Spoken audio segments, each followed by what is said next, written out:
Hello! బాగున్నారా అందరూ? ఈరోజైతే చేదు లేని కాకరకాయ పచ్చడైతే పెట్టి చూపించేస్తున్నా అండి. ఇది చాలా బాగా ఉంటుందండి. షుగర్ పేషెంట్స్ కూడా తినొచ్చు. మన ఇంట్లో కూడా పిల్లలకి పెట్టినా, పెద్దవాళ్ళు తిన్నా చాలా యామీగా చాలా పర్ఫెక్ట్‌గా అయితే ఉంటుందండి. ఈ కొలతలు ఏంటి అనేది మనం ఒకసారి చూద్దామండి. ముందుగా అర కేజీ కాకరకాయలనైతే తీసుకుని, వాటి లోపల గింజలు అవి లేకుండా చక్కగా కడిగేసుకుని, ఆరబెట్టుకుని, నీళ్లు తడి లేకుండా ముక్కలు ఇలా రౌండ్‌గా అయితే ముక్కలు కోసుకోవాలండి. గింజలు ఇష్టం ఉన్న వాళ్ళకు గింజలు వేసుకోండి. గింజలు ఇష్టం లేని వాళ్ళు గింజలైతే తీసేసేయండి.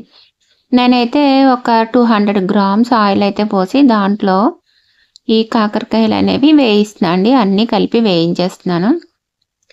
మనకి కాకరకాయలనేవి ముక్కలు కొంచెం చిన్నగా అయిపోతాయండి వేగిన తర్వాత.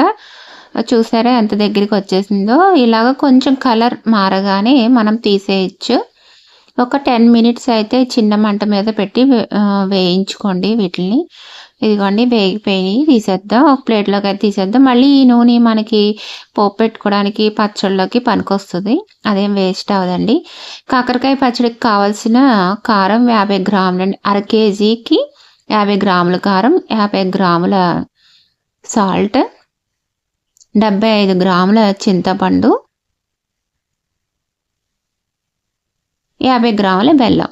మీరు కప్పు కొలతలతో తీసుకుంటే కనుక 4 కప్పుల కాకరకాయ ముక్కలకి 1 కప్పు కారం, ఒక హాఫ్ కప్పు సాల్ట్, ముప్పావు కప్పు చింతపండు, ఒక సగం బెల్లం ఇలా అయితే తీసుకోండి. మనం ఈ చింతపండునైతే ఇలా మరిగే నీళ్ళలో వేసేసుకుని పక్కన పెట్టేసుకుని ఉంచేసుకుందామండి గుజ్జు రావడానికి. నేను పచ్చడికి, పోపుకి ముందుగా 2 వెల్లుల్లిపాయలు ఒలిచేసుకుని చక్కగా చిన్నగా క్రష్ చేసుకుని దాంట్లో శనగపప్పు, మినపప్పు, ఆవాలు, జీలకర్ర ఇవన్నీ వేసి పోపు పెట్టుకుని పక్కన పెట్టేసుకుని ఉంచుకున్నాం అనుకోండి, మనం ఈ పచ్చడి తయారైన వెంటనే దాంట్లో కలుపుకోవచ్చు. నూనె అనేది చల్లారిపోతుంది. ఇలాగ బ్రౌనిష్ కలర్ రాగానే మనం పక్కన పెట్టేసుకుందాం దీన్ని.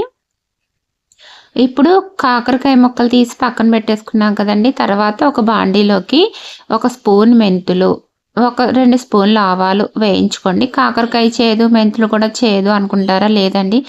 పచ్చడికి ఆ మెంతి పిండి, ఆవు పిండి తగిలితేనే టేస్ట్ ఉంటుంది. కొంచెం వేగిన తర్వాత చల్లారబెట్టేసుకుని పొడిని చేసుకుని పక్కన పెట్టేసుకోండి.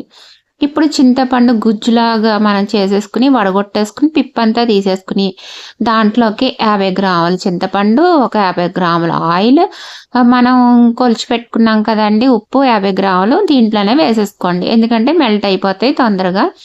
లేదంటే మీరు బెల్లాన్ని పక్కన పాకం పెట్టుకోండి. ఎక్కువగా చేసుకుంటే కనుక మనం పాకం పెట్టుకోవచ్చండి. తక్కువే కాబట్టి నేను 50 గ్రాముల బెల్లమే కాబట్టి చింతపండులో అయితే నేను ఉడకబెట్టేస్తున్నాను. మనకి నూనె అనేది పైకి తేలిపోతుందండి ఉడికిన తర్వాత.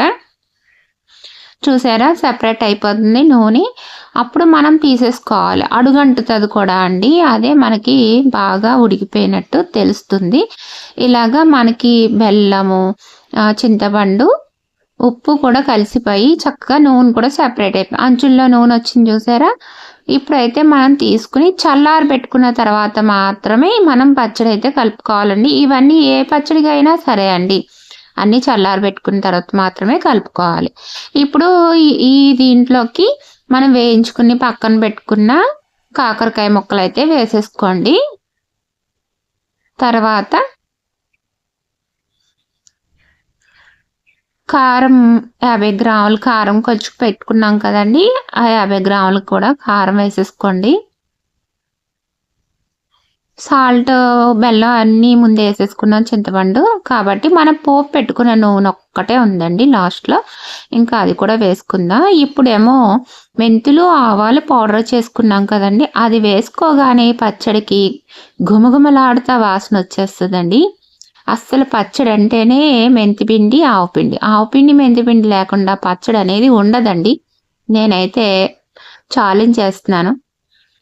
అవి కలపకుండా మనకి పచ్చడి పరిపూర్ణంగా అవ్వదన్నమాట. చాలా టేస్ట్ వస్తుంది ఆ పిండి వేయగానే. గుమగుమలాడిపోతుంది పచ్చడి. ఇప్పుడు చల్లారబెట్టుకున్న పోపు అయితే వేసుకోండి. పంటి కింద తగులుతాయి అనుకుంటే కనుక శనగపప్పు, మినపప్పు స్కిప్ చేసేయచ్చు, నో ప్రాబ్లం. ఇంగువ కూడా యాడ్ చేసుకోవచ్చు ఇష్టం ఉంటే కనుక. ఇవి కలిపేసుకుని తర్వాత రోజు తినండి. వావ్! సూపర్. Mouth watering. ఇంకా అన్నమంతా ఈ పచ్చడితోనే తినేస్తా. అంత టేస్టీగా ఉంటదండి. నా వీడియోస్ కనుక నచ్చినట్లయితే లైక్ చేయండి, సబ్స్క్రైబ్ చేయండి, కామెంట్ చేయండి. ఇలాగే మంచి మంచి పచ్చళ్ళు పెట్టి మీకు అయితే నేను చూపిస్తా ఉంటాను. మీరు చేసే ఎంకరేజ్‌ని బట్టే నేను రకరకాల పచ్చళ్ళు చేసి చూపించే అవకాశం అయితే ఉంటుందండి. Please encourage my channel. పట్టి చెప్పండి ఎలా ఉంది, ఏంటి అనేది. Thank you so much for watching.